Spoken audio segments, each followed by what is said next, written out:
Ci z was, którzy już trochę jesteście na kanale, dobrze wiecie, że uwielbiam testować wszelkiego rodzaju źródła zasilania, zwłaszcza mobilne, czyli powerbanki, stacje zasilania, panele słoneczne do tych stacji zasilania i tak dalej. Dlatego też w momencie, gdy firma Charge zaproponowała mi przetestowanie swoich 2 powerbanków, to chętnie się zgodziłem. Wspomnę tylko, że firma Charge wysłała mi te powerbanki na testy, ale nie mieli oni wpływu na to, jak wyglądały te testy, ani tym bardziej na to, jaka jest moja ocena. Od grubo ponad miesiąca testuję te 2 powerbanki. Jest to m.in.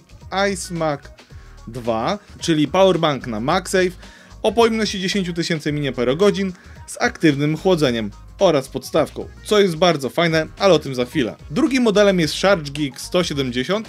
Dlaczego 170? Bo mam maksymalnie 170 W na wyjściu. Więcej o tym modelu za chwilę, ale powiem wam, że zastąpił mi on w 100% zasilacz do mojego MacBooka. Najpierw trochę o tym mniejszym powerbanku. iSmack 2. Jest to powerbank, tak jak wspomniałem, który ładuje nam telefon bezprzewodowo oraz przewodowo. Bezprzewodowo z mocą 15 W, przewodowo z mocą nawet 30 W. Jest to powerbank trochę bajerancki. Dlaczego? Dlatego, że w momencie, gdy podłączymy jakiś sprzęt bądź telefon bezprzewodowo nawet do ładowania, to uruchamia się wentylator. Ten wentylator, oprócz tego, że ładnie świeci, to bardzo wydajnie chłodzi cały powerbank, co z kolei powoduje, że ogniwa są chłodzone, a to wydłuża żywotność i samego powerbanka i telefonu, no bo telefon też się tutaj od tyłu za bardzo nie przegrzewa. Do tego mamy wbudowaną podstawkę, która jest bardzo wygodna, jeśli chcemy na przykład ładować telefon oraz oglądać sobie coś na telefonie, przeglądać social media. Możemy wtedy zamontować telefon pionowo lub poziomo i oglądać przykładowo YouTube w momencie, gdy telefon się ładuje. Możemy ładować 2 urządzenia jednocześnie, jedno bezprzewodowo, a drugie po przewodzie.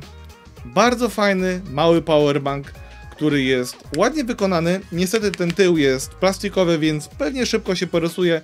Ja już kilka rysek mam, a staram się dbać o takie sprzęty. Drugim powerbankiem, czyli ChargeGeek 170, jestem zachwycony. Dlaczego? Ponieważ zastąpił mi zasilacz do mojego MacBooka, więc teraz, gdy wybieram się na robotę, do pracy, nie muszę brać stacji zasilania, żeby zasilić sprzęt w plenerze, nie muszę brać dodatkowo zasilacza ze sobą, biorę tylko powerbank i gotowe. I jestem w stanie tym powerbankiem naładować w pełni mojego MacBooka Pro 14-calowego, więc to raczej dobry wynik. Koszulka ze Star Warsami dzisiaj nie bez powodu, bo tak jak na pudełku z tego powerbanka, tak w realu wygląda on kosmicznie. Jest bardzo ładny i jest duży.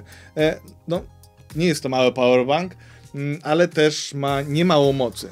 86,4 Wh, inaczej mówiąc 24 000 mAh, może podać moc maksymalną 170 W, ładować go natomiast możemy z mocą 140 W, więc bardzo szybko się naładuje. W zestawie mamy przewód oraz etui do przenoszenia tego powerbanka.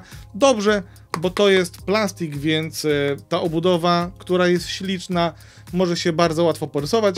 Nosząc go w etui jest trochę lepiej. Mamy też przewód USB-C do C Power Delivery z mocą 240 W, więc nie musimy dokupywać żadnego innego przewodu. Mamy 3 gniazda, 2 gniazda USB-C i 1 gniazdo USB-A.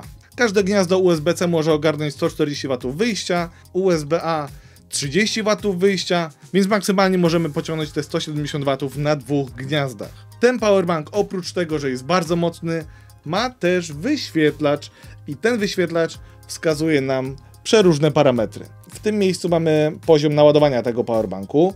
Tutaj mamy czas rozładowywania oraz czas ładowania, czyli na podstawie tego, jaką moc podajemy, on przeliczy, jak szybko się powerbank naładuje, a na podstawie tego, jaką moc pobieramy z tego powerbanka, on przeliczy, jak szybko ten powerbank się rozładuje. Oraz tutaj mamy output oraz input, czyli moc wyjściowa oraz wejściowa. Jest to naprawdę bardzo fajny powerbank, jeśli ktoś potrzebuje mobilnego, mocnego źródła zasilania.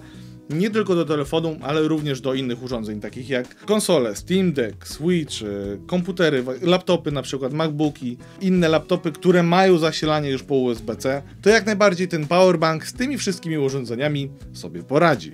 No i teraz to, co te powerbanki mają wspólnego ze sobą, zarówno jeden, jak i drugi powerbank są Airline Approved, czyli można je zabierać na pokłady samolotów, na przykład w bagażu podręcznym. Jeśli chodzi o ceny, to pamiętajcie, że aktualne sprawdzicie w linkach, które zostawiam w opisie do tego filmu. Na ten moment na stronie producenta ten powerbank około 500 chodzi, ten natomiast około 2, tam 220. Dajcie znać, co myślicie o tych powerbankach, jestem ciekawy waszego zdania, zwłaszcza o tym większym, czy byłby dla was przydatny. Z mojej strony to wszystko, dzięki za oglądanie i do następnego. It took some time.